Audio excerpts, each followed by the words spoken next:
This video is analyzing the major priorities in the Union Budget 2023-24.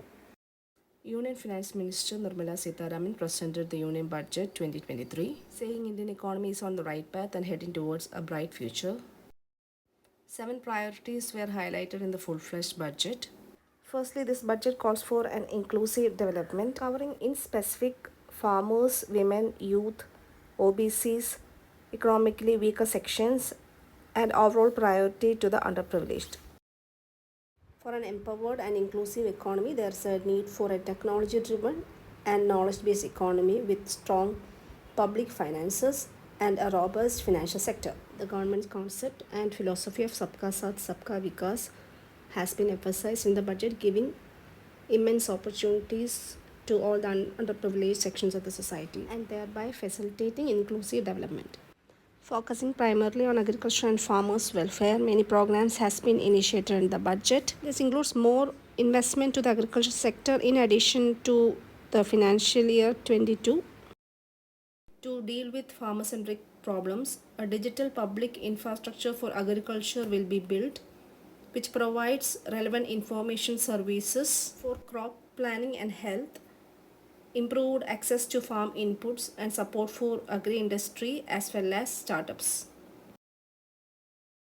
For the purpose, an agriculture accelerator fund will be set up to encourage agri-startups in rural areas by young entrepreneurs, thus aims to bring innovative and affordable solutions to farmers' problems. Again, to boost the production of horticultural crops, the government will launch the Atmanirbhar Clean Plant program in order to improve the availability of disease-free quality planting material. Naming millets as Sri Anna, the minister said India is a global hub for millets such as jowar, ragi, bajra, etc., which have a number of health benefits. Also quoted India as the largest producer and second largest exporter of millets in the world. In order to make India a global hub for Sri Anna, the Indian Institute of Millet Research, Hyderabad, will be supported as Center of Excellence for sharing best practices, research and technologies at international level.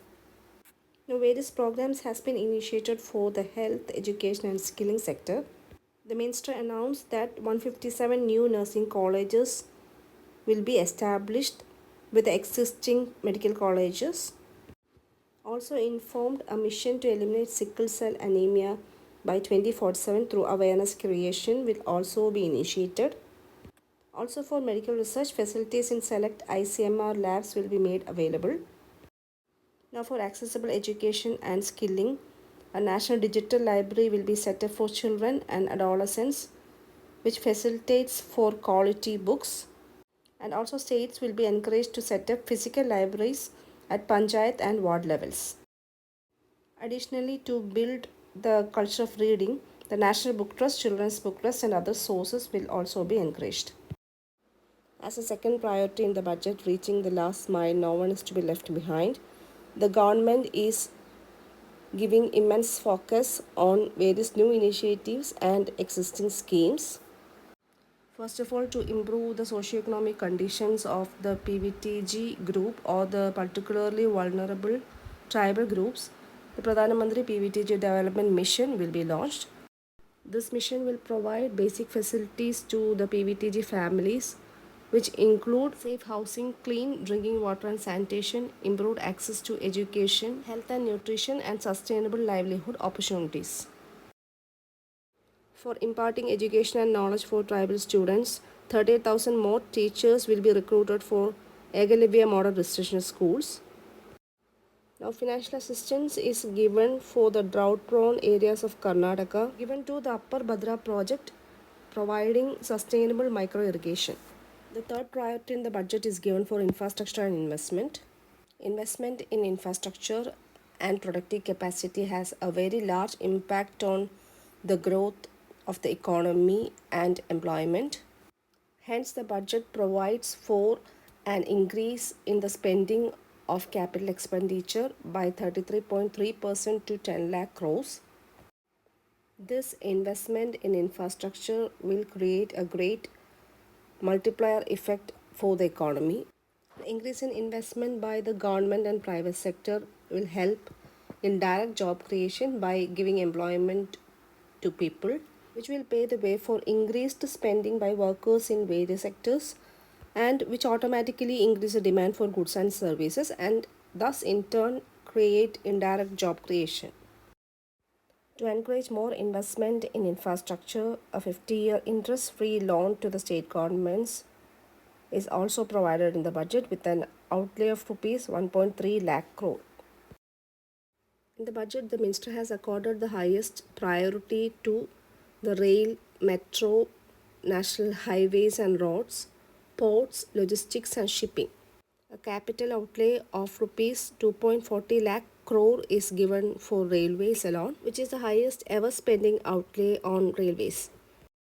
Again, for boosting the connectivity across India, 100 critical transport infrastructure projects will be taken up on priority.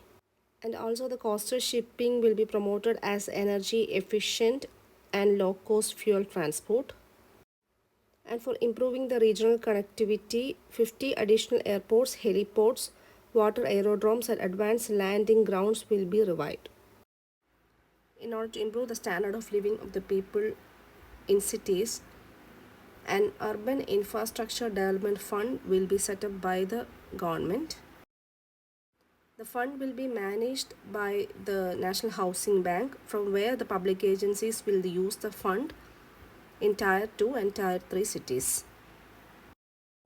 The fourth priority, unleashing the potential, the government is looking towards a transparent and accountable administration. For the purpose, a national data governance policy will be set up to unleash various innovations and research by startups and academia.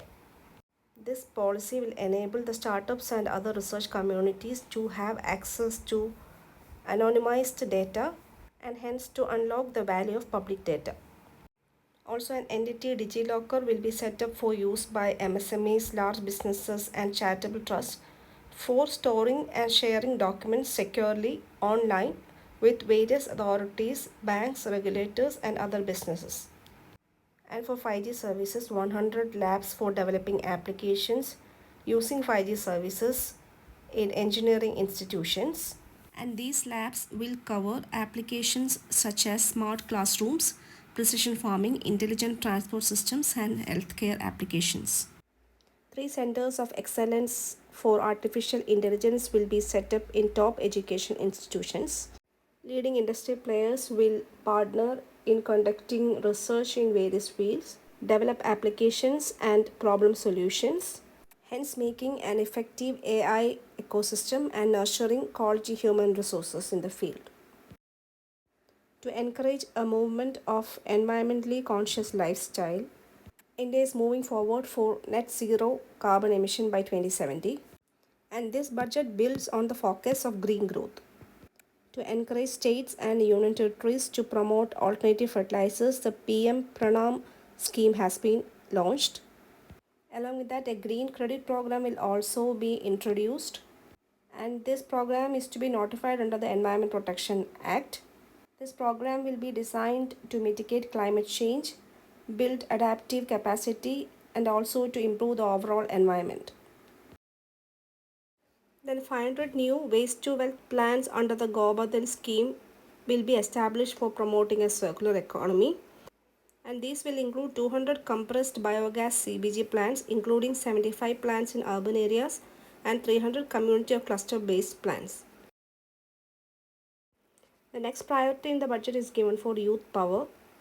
The Pradhan Mantri Kaushal Vikas Yojana 4.0 will be launched to skill lakhs of youth in the next 3 years. Under the scheme, greater emphasis will be given for on-job training, industry partnership, artificial intelligence, robotics, mechatronics, 3D printing, drones, etc. To skill youth for international opportunities, 30 Skill India International Centers will be set up across different states. The states will be encouraged to set up a unity mall in their state capitals or most prominent tourism center or financial capital for the promotion and sale of products under ODOP, that is One District One Product Scheme, geographical indication products and handicraft products. A very promising priority is given to the financial sector with proposed measures and an infusion of rupees 9,000 crores.